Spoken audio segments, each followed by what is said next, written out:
سرکار غوث اعظم شیخ عبد القادر جیلانی ارشاد فرماتے ہیں اگر انسان کے اندر 12 صفتیں پیدا ہو جائے تو وہ اللہ کا ولی بن جاتا ہے۔ 12 صفتیں، یوں تو یہ 10 ہی ہے،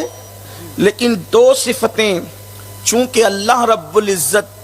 اپنی صفات سے جتنا چاہتا ہے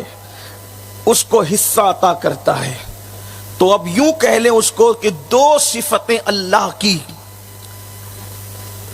اللہ اس میں سے جتنا حصہ چاہتا ہے اس کو عطا کرتا ہے، 2 صفتیں اس میں رسول اللہ کی عطا کی جاتی ہے، 2 صفتیں اس میں صدیق اکبر کی دی جاتی ہے، 2 صفتیں اس میں فاروق اعظم کی۔ یہ غوث پاک نے اپنے خطبے میں فرمایا، خطاب میں جو غوث پاک کے خطبات ہیں اس میں یہ لکھا ہوا ہے، اس کو امام اہل سنت نے بھی فتاوی رضویہ شریف میں لکھا۔ 2 صفتیں صدیق اکبر کی، 2 صفتیں فاروق اعظم کی، 2 صفتیں عثمان غنی کی، 2 صفتیں مولا علی کی، یعنی چاروں خلفاء کی 2 صفتیں ہو گئی 8، 2 صفتیں رسول اللہ کی ہو گئی 10، اور اللہ کی 2 صفتوں سے اللہ، چونکہ اللہ کی ذات و صفات میں کوئی شریک نہیں ہے، یہ بالکل ایسے ہی تخلق باخلاق اللہ کہ آقا نے فرمایا اللہ کے اخلاق سے مزین ہو جاؤ، مطلب یہ کہ اللہ پاک اپنی ان 2 صفتوں سے جتنا چاہتا ہے اس کو حصہ عطا فرماتا ہے۔ اب وہ 12 صفتوں کا ذکر سنیں اور آپ بھی اور ہم بھی کوشش کریں کہ اس پر عمل کریں تو کچھ نہ کچھ مقام اور مرتبے اللہ کے کرم سے ہمیں بھی مل جائیں گے، کیونکہ مالدار کا ذکر سن کے مالدار بننے کی کوشش نہ کرنا یہ تو نادانی ہے۔ بچپنے سے لے کر کے سفید بال ہو گئے، بڑھاپا آنے لگا، ہم ولیوں کا ذکر روز سن رہے ہیں، لیکن ہم نے کبھی یہ کوشش کیوں نہ کی کہ ہم بھی اس رستے پر چلیں، ہم بھی اس راہ پر چلیں۔ وہ 2 صفتیں کیا ہے جو اللہ رب العزت کی صفات کا بندہ مظہر بنتا ہے، جن 2 صفتوں کا، تو امام اہل سنت اس کو فتاوی رضویہ شریف میں لکھتے ہیں اور غوث پاک اپنے خطبات میں فرماتے ہیں۔ اب یہاں پر یہ پڑھنے سے پہلے تھوڑی آپ کی توجہ چاہتا ہوں، حالانکہ آپ بہت توجہ سے سن ہی رہے ہیں، لیکن آپ غور فرمائیں۔ آج کل ولی ہم کس کو کہتے ہیں، کس کو سمجھتے ہیں؟ جس کے ہاتھ میں تسبیح ہو، جو مصلی پہ بیٹھا ہو، یا اس کے بغل میں قرآن ہو، یا اس کے کندھے پہ مصلی ہو،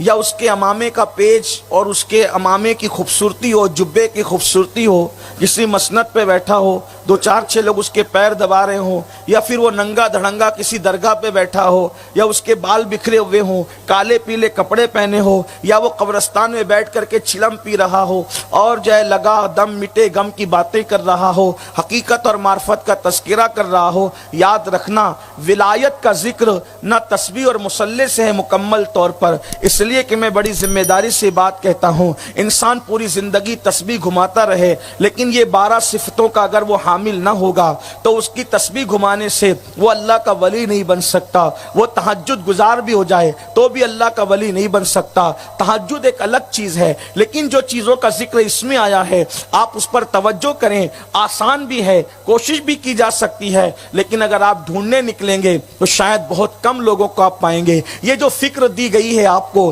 کہ ہم نہیں بن سکتے، ہم نہیں بن سکتے، میں کہتا ہوں کیوں نہیں بن سکتے؟ جب میخانہ بھی وہی ہے، جام بھی وہی ہے، میکدہ بھی وہی ہے، ساقی بھی وہی ہے، سراہی بھی وہی ہے، پیمانہ بھی وہی ہے، پھر کس کی ضرورت ہے؟ صرف میخار کی ضرورت ہے۔ میخار آ جائے تو جام وہی، پیمانہ وہی، سراہی وہی، بادہ وہی۔ اور اقبال کے 2 مصروں میں کہوں، ہم تو مائل بکرم ہے کوئی سائل ہی نہیں، راہ دکھلائے کسے راہ روے منزل ہی نہیں۔ قرآن کہتا ہے جو کوشش کرتے، والذین جاہدوا، جو لوگ کوشش کرتے ہیں، جنہوں نے کوشش نہیں کی وہ کبھی کہیں نہیں پہنچ سکتے، مگر جو کوشش کرتے ہیں اللہ فرماتے ہیں ہم خود اس کے لیے راستے پیدا کر دیتے ہیں۔ ہم کوشش تو کریں، اللہ کے یہاں کوشش رائے گا نہیں جاتی۔ بلکہ آپ کو ایک بات بتاؤں، اللہ اکبر، جو اس کی راہ میں چلتے ہیں اس کی طرف، اس کا وعدہ ہے جو ہماری طرف چل کر آتے ہیں ہماری رحمت ان کی طرف دوڑ کر جاتی ہے۔